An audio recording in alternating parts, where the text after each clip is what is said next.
Yo, what's going on, guys? Who back with? Alright, so, not even back. Here we go. We're going to talk about the Rangers Game 5. I gave it a day. Let's break it down analytically and peacefully and try to figure out the hell is going on. Let's try to figure it out. Okay. We're not going to talk about Game 3 or 4. They won those games. We are only going to talk about the negative for now. So, everybody wants to point fingers. Nick Holden, Mark Stahl, Henrik Lundqvist, blah, yada, yada, yada, yada. You know, guys, not for nothing, and this, dude, you're going to blame fucking Nick Holden. The guy scored a beautiful goal yesterday, and you're going to tell me that he's the problem? Really? Nick Holden's the problem. And Mark Stahl, I don't understand why everybody's got to complain about this guy. Just because he makes a lot of money doesn't mean he is a bad defenseman. Just because he makes a lot of money. It doesn't make sense, people. It does not make sense. Just say he sucks because he makes a lot of money. Grow up. Mark Stahl's not as bad as he seems. He's not as good as he used to be since he got all these freaking head and eye injuries, but he's not that bad. He's not a horror show as people describe him. I mean, I wouldn't have him out the last 2 minutes of a game, but I also wouldn't say that his overall play is not bad. He's a good bottom 2 pairing defenseman. You wouldn't play him top 2 minutes. You can play him top 4 at best or top 6 minutes, and he'll shut down the opposing team's best guys. Same thing with Nick Holden. It's hard to evaluate these guys because Vigneault puts them in places where they're not supposed to be. And I don't want to thrash Alain Vigneault because you know what? He's not the worst coach we could have. He's not the best either, but he does misuse his defensemen, and it's unfair because Holden, Stahl, and Girardi, and, you know, all these guys, they get blamed for being put in situations they don't belong in. Nick Holden and Mark Stahl, they don't belong in the game the last 2-3 minutes. They just don't. That's not where they belong. They're good mid-game defensemen.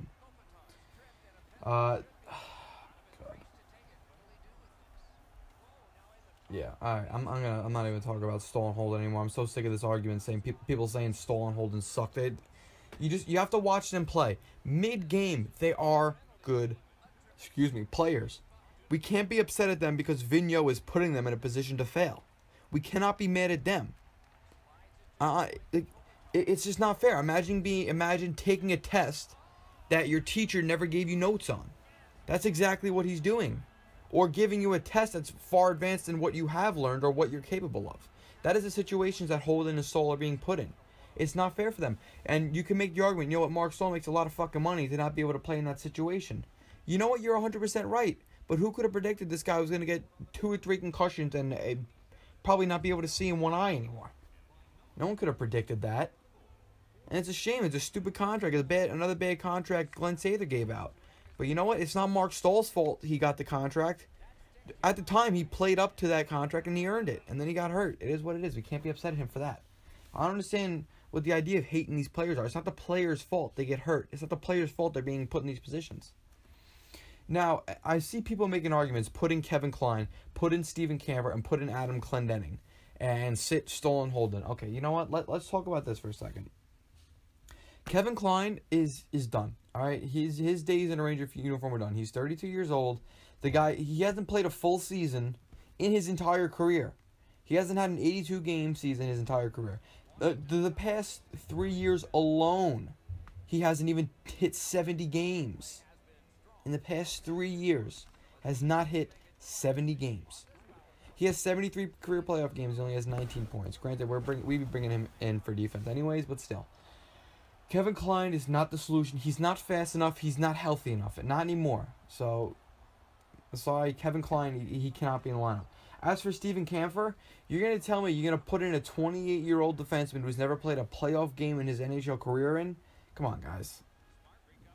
And I'm not calling out you guys. I'm saying in general because, you know, all the analytical fucking people, the Twitter geniuses out there, they think that putting Steven Kampfer in is going to survive, make or break this team. Let me tell you something, okay? Steven Kampfer, zero career playoff games. That means he's never been to the Cup. He's never been to the conference finals. He's never been to the first round or the second round. Mark Stahl has 103 career playoff games. He's played in the Stanley Cup. He's played in the conference finals 3 times in his career. He's been in the second round 4 or 5 times. He's been there. He's been there before. Let the guy play. Just play him in the right minutes. It's unfair to be giving these guys minutes they're undeserving and unprepared for. Steven Kampfer has not played a single. He has 144 NHL games under his belt in the regular season. How we can't throw him in for the playoffs. And as for Nick Holden, I mean, he's got 17 career playoff games. Not as good, but he's got 5 goals in those 17 games. Just play it. Just play him at the right time. As for Adam Clendening, he's another one. He has 81 career games played. Mark Stoll has more playoff games in his career than fucking Clendening has NHL games in the regular season. And Clendening has not played a single playoff game in his career. He is not the solution. I don't want to hear Corsi this or fucking stat blah blah blah that. You can, in an elimination game, you cannot sit two guys with a combined 130 games of NHL playoff experience for guys that have a combined 0 NHL playoff games experience. And you can make the argument Klein has more experience than Holden, but Holden's healthy. Klein is not. Klein is done. I'm telling you, he's done. He's lucky. His career is over, guys. I'm sorry. Klein, he's too hurt. He's getting up there in age. He's on the wrong side of 30. Hell, he's on the wrong side of 32 as he's turning 33 too soon. You know, it's just, that ship is sailed. The defense doesn't have to change. The way the defense is aligned and used, that has to change. Mark Stoll and Nick Holden can't be out there towards the end of the game. Okay, your top 4 defensemen, you have Ryan McDonough and Dan Girardi. That's your top pair, through and through. Then you have Brady Shea and Brendan Smith. I don't mind that being the top 4, and then having Stoll and Holden as your bottom 2 pair. That's not bad. That's not a bad top 6 defensive core. And that's where they should be being played. You know, it's unfair. I said it early in the video. I keep saying it. I'm going to always say it. It is not fair to judge players being put in positions they're not supposed to be put in. People are saying they hate Mark Stoll and they don't want him to be here anymore. For his contract, yeah, I don't want him to be here anymore. But as a player, how are you going to ditch a guy he's like in the top 20 in careers game played as a Ranger. And he's got 103 career playoff games with you. He's just being played in the wrong spot, and he's got a career, a history of injuries. We can't judge the guy over that. You're hating on an assistant captain, a guy who's been there on the Rangers for over 12 years. He's been in the organization now. He's drafted in 2005, and we're hating on him now? That's just not right. It's not right at all. Poor freaking Mark Stoll, man. Him and Dan Girardi get bashed all the fucking time because they're put in positions to fail. Positions where they're not supposed to be. They were given contracts they were deserving of at the time, but on too long of a term. Who's signing a 30-year-old defenseman to an 8-year contract making north of $5 million a year? It does not make sense. If you're going to blame anybody, blame Glenn Sather. And I love Glenn Sather. I thought he was a very good general manager for the New York Rangers. But he gave out some head-scratching contracts at points, and it made you hate the players. Look, you know what? Here's bad contracts that he gave out that gave unfair assessments to the players. Scott Gomez, he was making north of $7 million a year. If he was making $4 or $5 million a year, he wasn't that bad as a Ranger. His first year with the Rangers, 70 points. His second year, 58 points. They traded him away. He has a 59-point season. Now, if Scott Gomez is making $5 million a year, not a bad player. Not a bad player at all. It's the money thing that you see a bad contract people just jump on these poor freaking players. Here we go. Here's another one. The famous fucking Brad Richards. Let's take a look at Brad Richards' statistics before he was bought out because of his contract. Everybody hated him because of his contract. Let's see, he's 3 years with the Rangers, 66 and 82, 34 and 46, 51 and 82. If he was making $5 million a year, that is not as bad as 6.7 or 6.8, whatever he was making at the time. It's a damn shame these players, they get shit on because of their contracts. And Brad Richards earned the contract. The season before the Rangers signed him, he had 77 points in 72 games. On a Dallas Star team that actually sucked. You know, he was over a point-per-game player on a team that did not even make the playoffs. It's just another Glenn Sather contract that was god-awful. And we get upset at these players. We got to cut Nick Holden, Dan Girardi, and Mark Stahl some slack. You don't think these players see themselves getting fucking bashed all over social media saying they suck? Don't you think that has a, that plays a little something in their head? I feel like if 50,000 people, 100, 250, 500, however many thousand people told me I suck at something, I think I would take note of that. That's not something one person can brush off. 500,000 people saying you suck at something. I feel like that's going to play a role in how you play. You might get a little down on yourself. You might think a little bit, It's not fair for these players to be assessed like that. Anyways, let's get past that now. We're gonna talk about game 6 or game 5. You take a 2-0 early lead and then you give up 3 straight goals. Who do I blame this on? Listen, the New York Rangers under John Tortorella would not have done this. The Rangers scored that second goal and they got lazy. The Senators were all over them, and the Rangers, they didn't play them physically, they didn't play them hard, they sat back and tried to play straight fucking defense. Excuse me. When John Tortorella was a coach of the Rangers, when they had a 2-goal lead, they were physical, they were mean, and you did not get past them, especially on a forecheck, man.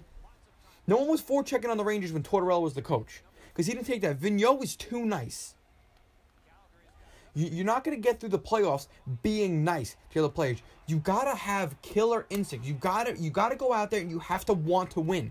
These players, they're not scared of losing their jobs, and they're not scared of being benched, because Vigneault will never bench anybody but the players that do not deserve to be benched. It's a damn shame, too. They got lazy. Lazy. And what happened when they went down 3-2? They got hungry. And then they went up 4-3. And then what they do? They got lazy again. They got lazy. And again, they can't get the puck out of the zone when the goaltender is pulled. That is a problem. That is a big freaking problem. Time on ice. JT Miller had less than 14 minutes played. Granted, Miller sucked yesterday. But you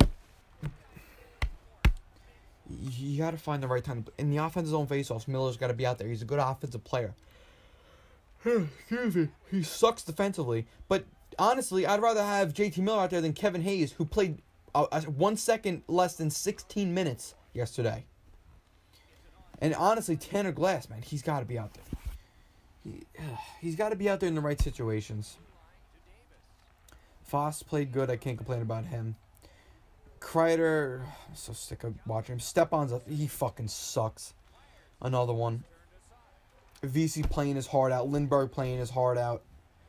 Zibanejad can't fucking score if you paid him to, and he's getting paid to. Nash is he's playing his heart out. Zuccarello playing his heart out. Grabner playing his heart out. Girardi. All of our defense, I can't say a single one of our defensemen were lackluster yesterday. Not a single one of them acted like they didn't give a shit. They got lazy at times, but that you can thank our $4 million a year coach for that.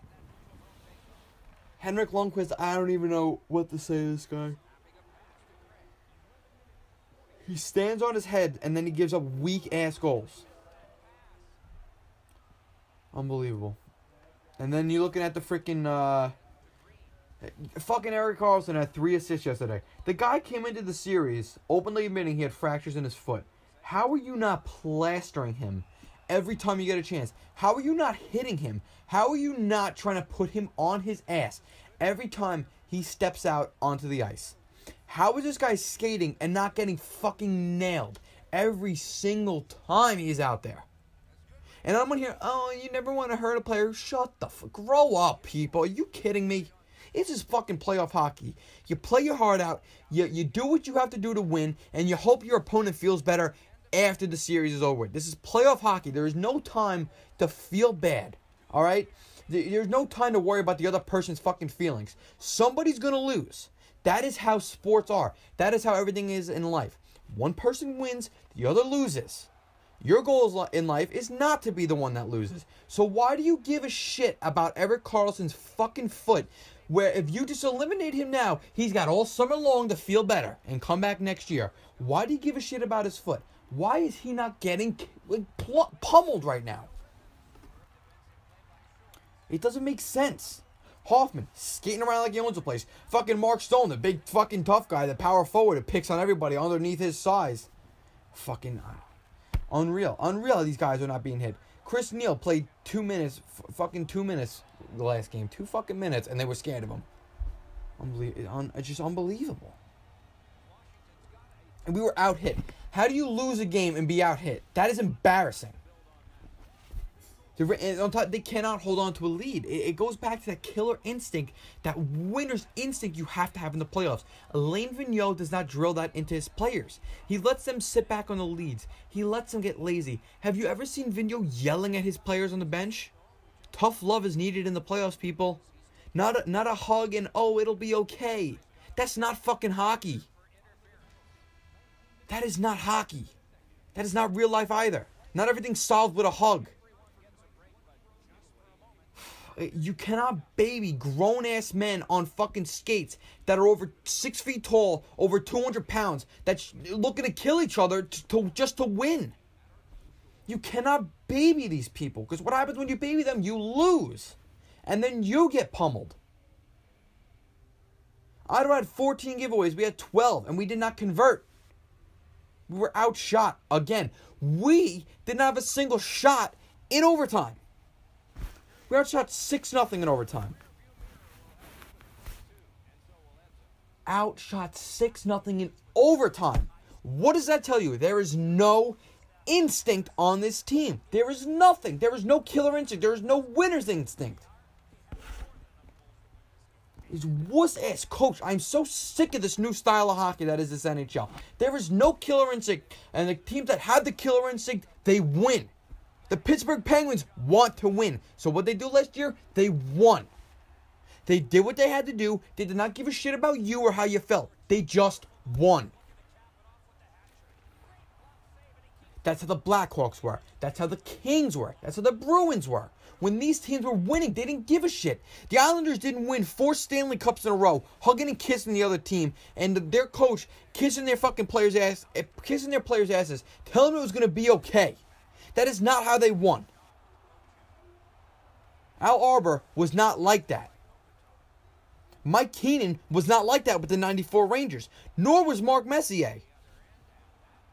Have you ever watched the Chicago Blackhawks in their playoff run? Could you imagine Jonathan Toews being your captain? You would even breathe the wrong way, in the wrong direction, and Toews would be all over you. And what happened as a result? They won 3 cups in like 5 or 6 years. Nobody on this team steps up. I see no verbal on the bench, no verbal in the locker room, nothing. There is no lead by example. There is nothing. There is no leadership. Vigneault's got to wake the fuck up and get the stupid smile off his freaking face and just win. Learn how to win. Give your players the killer instincts to win. Because if we don't,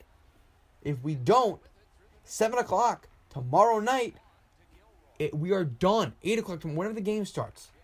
Tomorrow night, we are through. Finished. That is it. So Vigneault's got to find a way to drill into their freaking heads, guys. This is it. Wake the fuck up. Time to get serious. The second round of the playoffs. It shouldn't be a heart pounder. Shouldn't be bugging out over this team, worrying about them. They made it to the second round of the playoffs. And the Montreal Canadiens are looking at us right now. And I said it before. The Montreal Canadiens are looking at us right now like, how the hell do we lose to these clowns? 0 for 3 on the power play. Ottawa, 43% on the faceoff for the Rangers is god-awful. God-awful. For example, good old Derek Stepan, doo-doo-doo over here, playing over 20 minutes a night. 41% of his faceoffs are won. Here we go.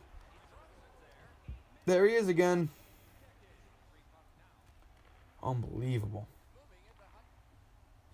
Unfucking believable.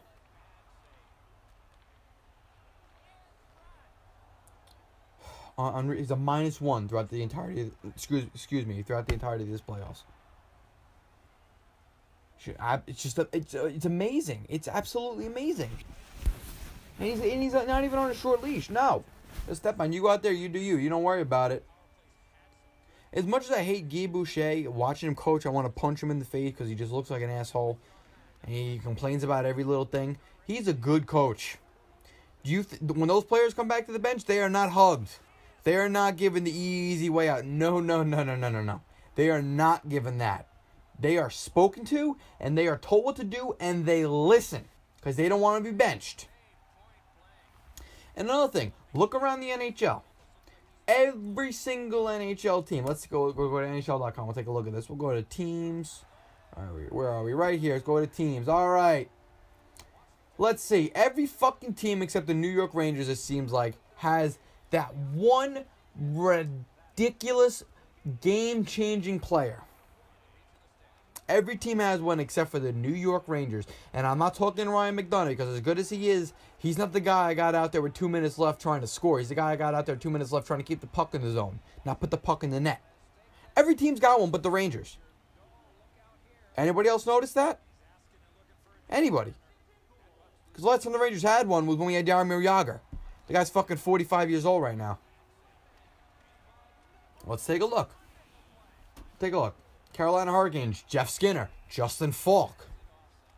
Columbus Blue Jackets, Brandon Saad, Brandon Dubinsky, a difference maker, Zach Werenski.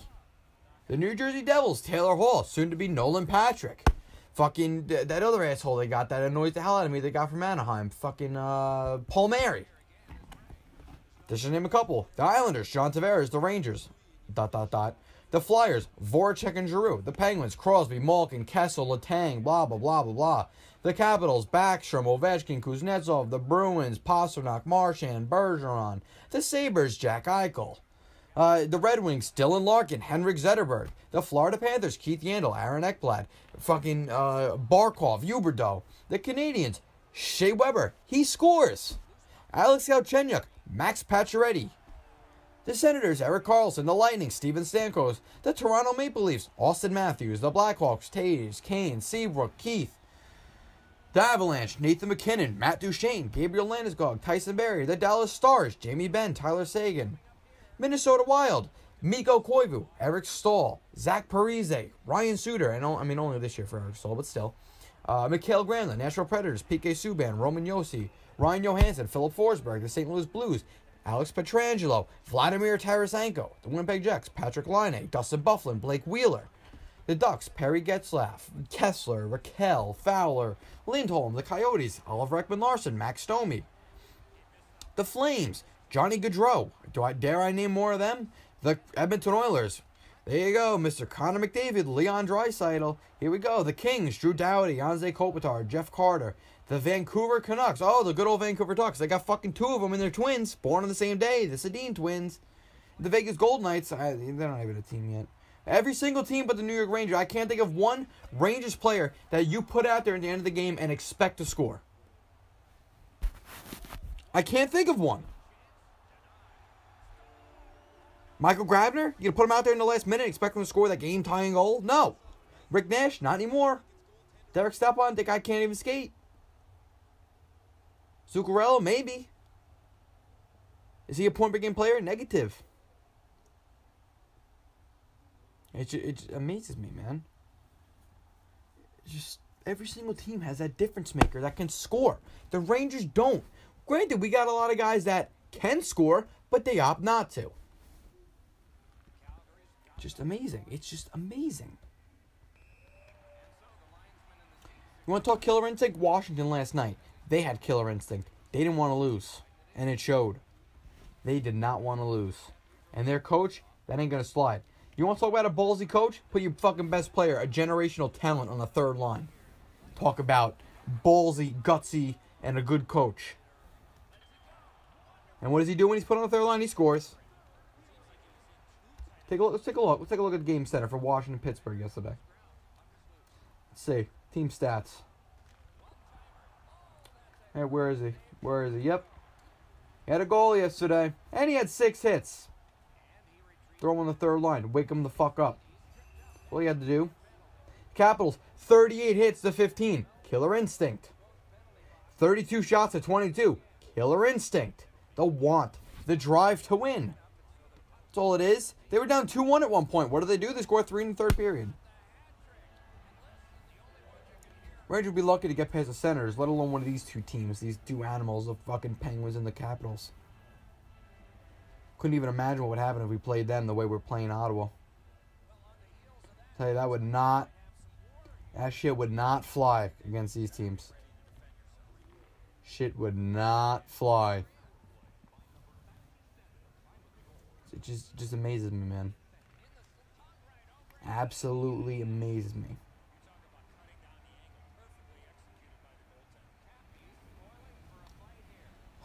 I don't know. This team, they don't have the drive. They don't have it in them. And good old Alain Vigneault ain't doing much to give them the extra push they need, the extra kick in the ass. Listen, simple as this. I mean, this is a given. They got to win Game 6, and then anything can happen in Game 7. Absolutely anything can ever happen in a Game 7. As Ranger fans, we know it best. Anything can happen in a Game 7. We just got to get there. I got faith in the Rangers. I absolutely do. What I don't have faith in is our coach.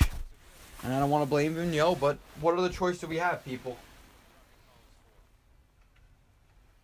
We gotta have the want. We gotta have the drive. We gotta keep pushing. We gotta keep rocking, and hopefully, we come out of that game tomorrow and a different team, a hungry team, and a team that has the want and drive. That's all I gotta say about that. Let me know what you think, people. Comment down below. Let's talk Rangers. Could be the last game of the season tomorrow. Let's get her going. Peace. Well, first, thank you everybody for watching. I need hearing aids. I just shouted out AIDS. I'll see you all in the next one. Peace!